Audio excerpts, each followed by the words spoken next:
pemirsa, satu lagi perusahaan hari ini menggelar penawaran umum perdana atau initial public offering di Bursa Efek Indonesia. PT Royal Tama Mulia Kontraktorindo Tbk secara resmi mencatatkan saham perdananya sebanyak 250 juta saham atau sekitar 20% dari modal listor penuh. Saham PT Royal Tama Mulia Kontraktorindo jadi pada posisi harga Rp560. PT Royal Tama Mulia Kontraktorindo Tbk resmi menggelar penawaran umum perdana atau Initial Public Offering atau IPO sebanyak 250 juta saham atau 20% dari modal ditempatkan dan setor penuh perseroan. Tercatat dengan kode RMKU, saham Royal Tama ditawarkan dengan harga penawaran umum perdana senilai Rp450 per saham. Emiten yang bergerak di sektor energi dengan bidang usaha jasa penunjang pertambangan dan jasa penyewaan alat-alat berat ini menargetkan dana segar dari hasil IPO sebesar Rp112,5 miliar. Penetapan harga IPO sebesar Rp450 ini telah mempertimbangkan hasil back building berdasarkan hasil kesepakatan dan negosiasi perseroan dan penjamin pelaksanaan emisi efek. Adapun dana hasil IPO akan digunakan perseroan untuk modal kerja dalam mendukung kegiatan usaha berupa pembelian bahan bakar, untuk kegiatan operasi alat-alat berat, pelumas, pembelian suku cadang dan pemeliharaan alat berat, kendaraan hingga mesin yang dimiliki perseroan. Dari Jakarta, Tim Liputan, IDX Channel. Baik pemirsa, untuk membahas tema menarik kita hari ini IPO PT Royal Tama Mulia Kontraktorindo Tbk, kita sudah hadir bersama saya di studio Bapak Vincent Saputra. Beliau adalah Direktur Utama PT Royal Tama Mulia Kontraktorindo Tbk. Selamat pagi Pak Vincent. Selamat pagi Pak Pras. Baik, terima kasih atas kehadirannya dan kami ucapkan selamat karena hari ini secara resmi sudah menjadi anggota Bursa Efek Indonesia. Nah, sekarang bisa dijelaskan kepada pemirsa nih, apa sih yang melatar belakangi akhirnya perseroan memilih menjadi perusahaan tercatat? Oke, ya pertama-tama terima kasih nih kepada investor, terutama yang sudah mendukung IPO kami. Jadi saat sampai hari ini IPO kami itu oversubscribe 166 kali, Pak. Wow, dan investor retailnya ada 31.000. Nah, latar belakang kami mau TBK, satu tentunya kita ngelihat ke depan ini sebagai kontraktor, kita mau perusahaan dikelola dengan lebih baik lagi, dengan lebih profesional. Yang kedua, ke depan itu kan kontraktor juga heavy dengan pendanaan, Pak. Yes. Nah, jangan menjadi perusahaan terbuka, pendanaan ini opsinya menjadi terbuka. Nah, lantas berapa banyak sih saham yang dilepas ke publik begitu, dan juga ini seberapa jauh? Tadi Anda katakan responnya berupa oversubscribe-nya 166 kali. Nah, ini luar biasa sekali. Bagaimana Anda melihat ini? Iya, ya kita melepas 2,5 juta lembar saham ya Pak kemarin. Ya kami jujur cukup kaget ya dengan oversubscribe 166 kali dan investor retail 31.000 itu merupakan suatu pencapaian, dan kedua suatu beban dan tanggung jawab kita untuk lebih baik lagi ke depannya Pak. Ya, lantas ini berapa sih raihan dana segar dari IPO yang diharapkan oleh perseroan? Kemudian nanti dananya digunakan untuk apa saja? Apakah ekspansi bisnis kah atau lebih kepada untuk modal usaha? Ya, kami raise dana 116 miliar ya Pak. Utamanya adalah untuk modal kerja. Nah, sedangkan untuk capex sendiri, kami sekarang ini banyak disupport oleh perbankan. Jadi banyak bank-bank yang udah mendukung kami sampai hari ini, dan dengan kami menjadi perusahaan terbuka ya segala sesuatunya menjadi lebih baik gitu Pak. Jadi makanya kita memutuskan untuk go public, dana ini akan kami pakai untuk modal kerja. Baik, untuk modal kerja, dan ini kalau boleh dispesifikkan apa saja? Apakah juga ini lebih untuk menguatkan likuiditas perseroan atau bagaimana? Ya, satu menguatkan likuiditas, kedua juga untuk suku cadang dan lain-lain ya Pak ya. Karena kalau kontraktor ini kan erat dengan pengambilan alat. Nah, alat sendiri kan memang kita pasti akan manfaatkan fasilitas bank, Pak, leasing dan lain-lain kan. Karena jarang sekali orang ngambil alat itu pakai cash. Nah, jadi raihan dana IPO ini akan memperkuat likuiditas kami untuk mengoperasikan alat-alat berat ini, Pak.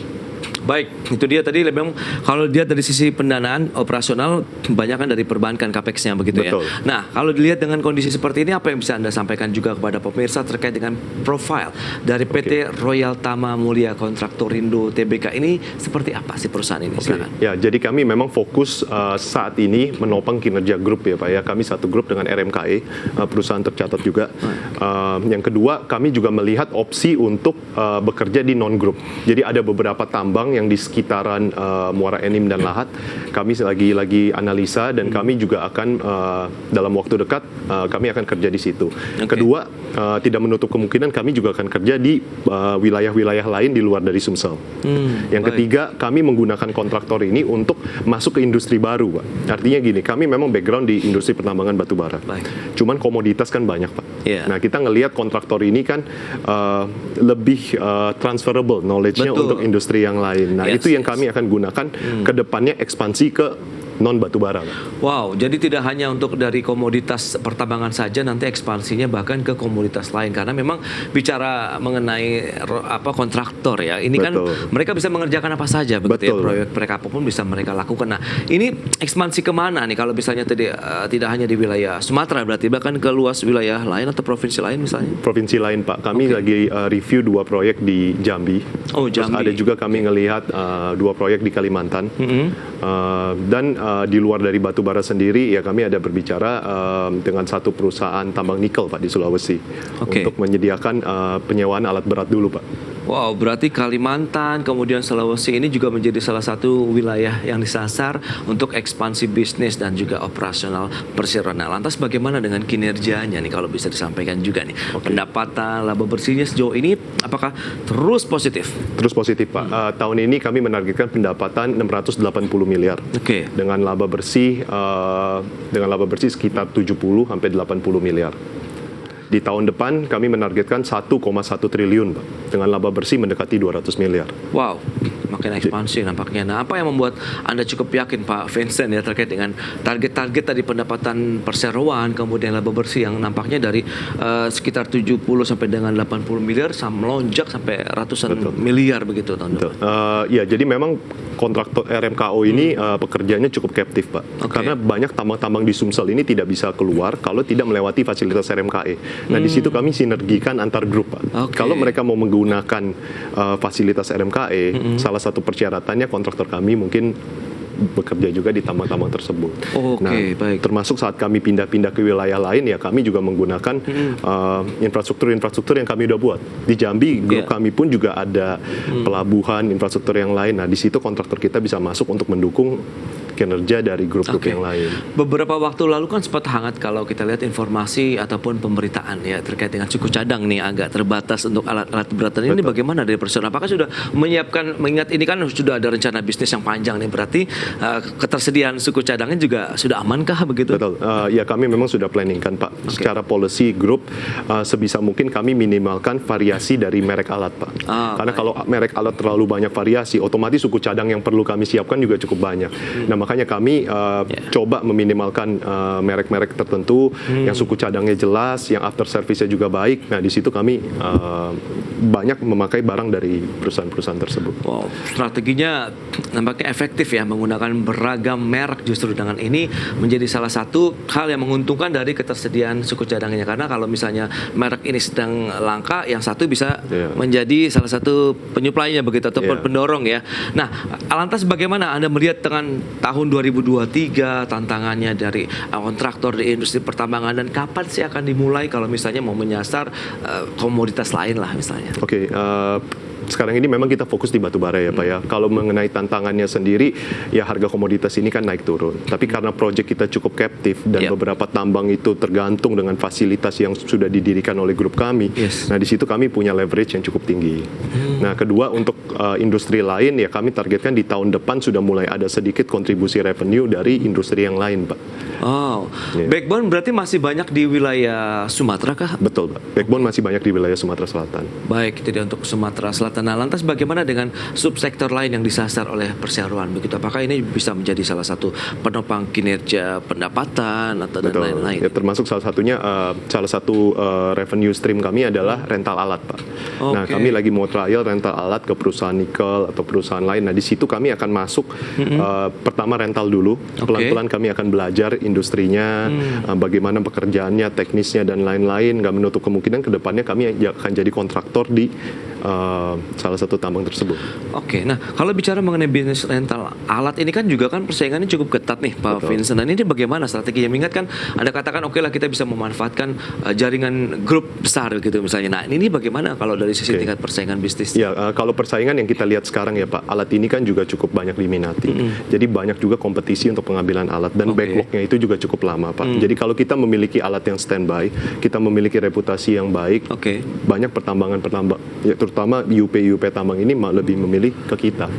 Memang kalau dilihat dari sisi ketersediaan barang dalam artian alat-alat tambang yang dimiliki perseroan saat ini cukup banyak. Saat ini kami sudah memang planningkan untuk ekspansi kami dengan proyeksi kami yang sudah disebutkan sebelumnya. Jadi memang ada alat-alat yang memang kami siapkan untuk ke sana, Pak.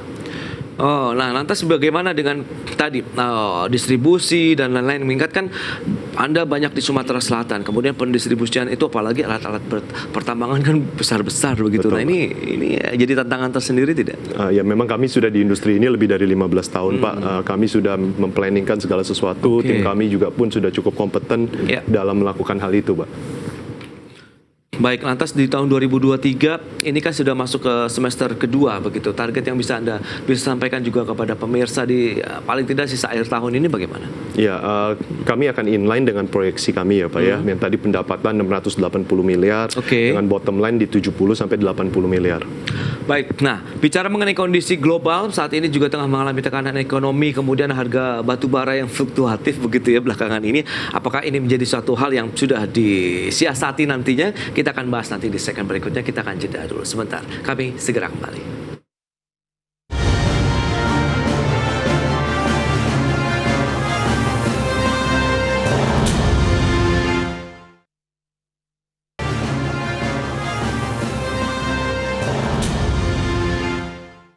Baik pemirsa, kita lanjutkan kembali perbincangan bersama dengan Bapak Vincent Saputra. Beliau adalah Direktur Utama PT Royal Tama Mulia Kontraktorindo Tbk.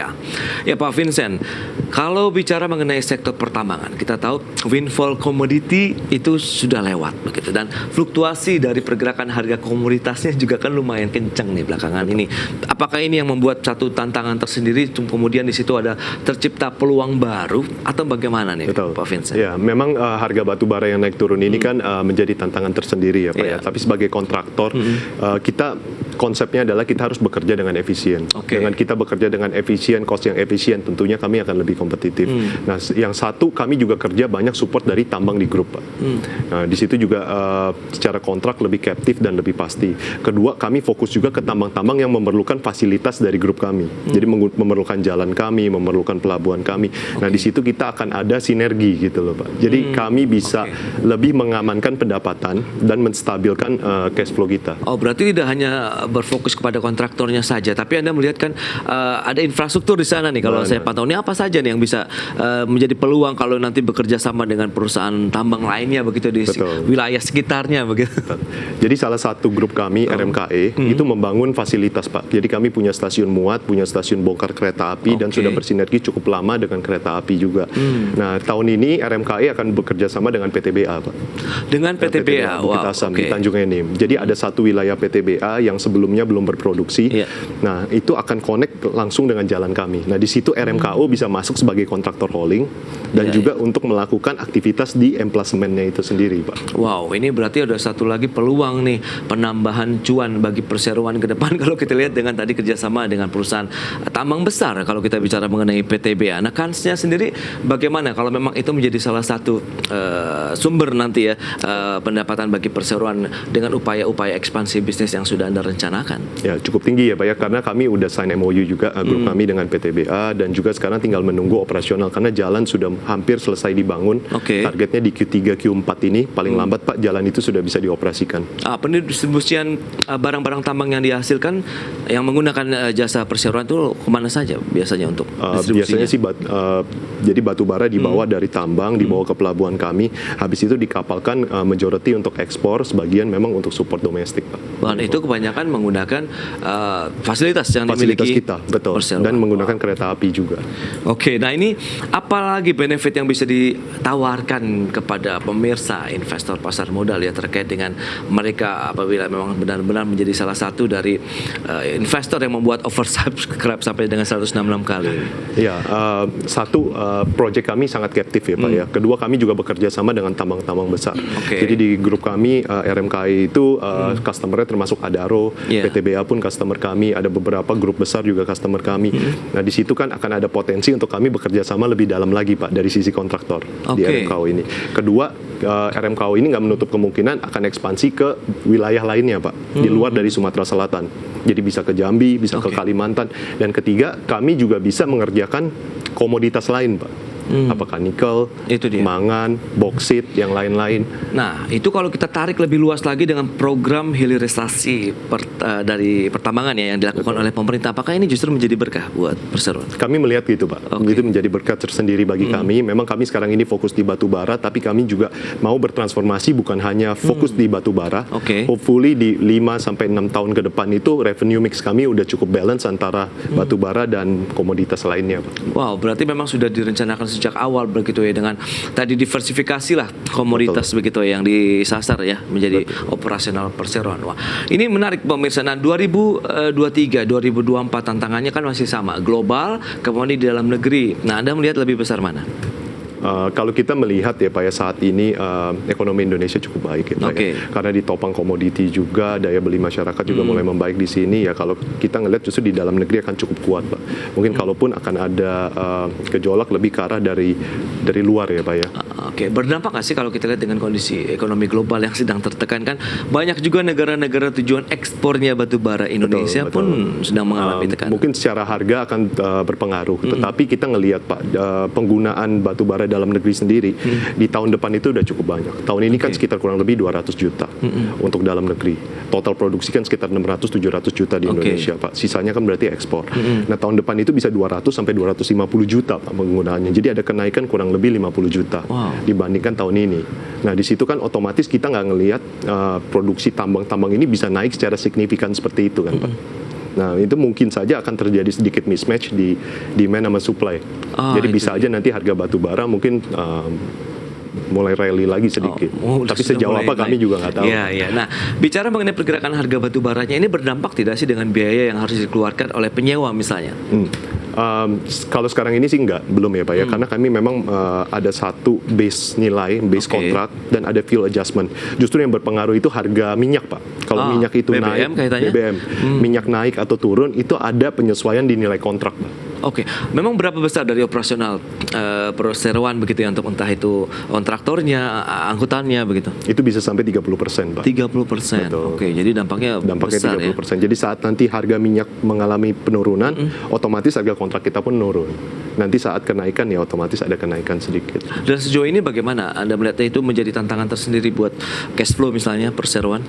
Kalau cash flow sih enggak Pak, tapi lebih ke arah nilai kontraknya kan Pak. Kalau ya asal harga minyak naik dan harga batu bara naik, otomatis penambang kan bisa membayar kami gitu kan. Nah, berarti tepat ada batas atas batas bawahnya ya? Tetap ada batas atas. Nah ini optimisme Anda melihat bagaimana untuk kinerja perseroan, ada dana segar yang sudah diraih tadi untuk bagaimana ini modal usaha ya? Betul. Nah ini bagaimana Anda melihat? Ya tentunya dengan tambahan modal usaha ini akan memudahkan kami untuk lebih agresif dan lebih ekspansi ke depan ya Pak ya. Ya itu yang kami lihat. Iklim investasinya sendiri bagaimana menurut Anda saat ini? Iklim investasinya cukup baik. Kami juga terus menambahkan fleet armada kami. Tahun ini kami sudah menargetkan capex 160 miliar Pak untuk pengambilan alat baru. Nah dengan ada modal kerja tambahan dari raihan IPO ini, nah, itu akan support bisnis proses kami secara keseluruhan. Alat berat apa saja sih yang dimiliki perseroan begitu yang banyak digunakan oleh penyewa misalnya? Kami ada ekskavator, kami ada doser, kami ada loader, ada truk juga, termasuk ekskavator yang ukuran cukup besar Pak, 800 sampai 1200. Itu kami juga ada. Nah, kami juga akan pesan lebih banyak lagi Pak di tahun ini. Kuantitinya tadi sudah mencukupi lah untuk bahkan ekspansi begitu ya? Betul Pak. Dan didatangkan sebagian besar dari ekspor atau apa dari dalam negeri atau impor? Banyak kan customer kami ya batu baranya diekspor Pak. Untuk masih ekspor. 75% ekspor, 25% domestik. Dan untuk alat berat yang didatangkan perseroan sendiri bagaimana Anda melihat? Dari perusahaan dalam negeri, tapi memang brand-brand yang kami gunakan ini kebanyakan brand Jepang ya Pak ya. Oke. Dari perusahaan yang cukup ini juga UT salah satunya Pak, United Tractors. Mereka juga cukup banyak support kami sampai hari ini Pak. Wow, berarti memang hampir dikatakan tidak ada satu kendala yang berarti lah ya bagi Royal Tama Mulia Kontraktorindo ini untuk melakukan operasional perseroan, kemudian bahkan ekspansinya, karena tadi dengan didukung entah itu ketersediaan dari alat-alat beratnya, suku cadangnya juga sudah aman, kemudian ekspansi dengan beragam tambang-tambang baru begitu, dan kerjasama dengan perusahaan-perusahaan besar seperti PTBA tadi yang sudah disebut oleh Pak Vincent. Harapan Anda terakhir ini bagaimana ke depan terkait dengan perseroan? Ya, harapan kami secara grup juga RMKO dan grup kami sangat menghargai investor dan siapapun yang sudah bekerja sama dengan kami. Jadi harapannya perusahaan dapat bertumbuh secara sehat, secara fundamental, mengikuti pergerakan saham kita hari ini juga. Dan juga kedepannya banyak proyek-proyek baik batu bara atau non batu bara yang akan kami kerjakan, Pak. Baik, itu dia berarti ekspansi bisnis akan lebih cair lagi dalam artian banyak beragam sektor yang bisa disasar oleh Royal Tama Mulia Kontraktorindo. Baik, Pak Vincent, terima kasih banyak atas waktu dan sharing yang sudah Anda sampaikan kepada pemirsa. Semoga juga pertumbuhan dari sahamnya makin terus naik dan memberikan cuan tentunya bagi investor pasar modal. Terima kasih banyak, Pak Vincent. Terima kasih, Bapak. Baik pemirsa, demikian perbincangan kami bersama dengan Bapak Vincent Saputra, Direktur Utama PT Royal Tama Mulia Kontraktorindo Tbk, dan sudah 1 jam saya menemani Anda dalam program Market Review. Saya Prasetyo Wibowo beserta kerabat kerja yang bertugas undur diri. Terima kasih dan sampai jumpa.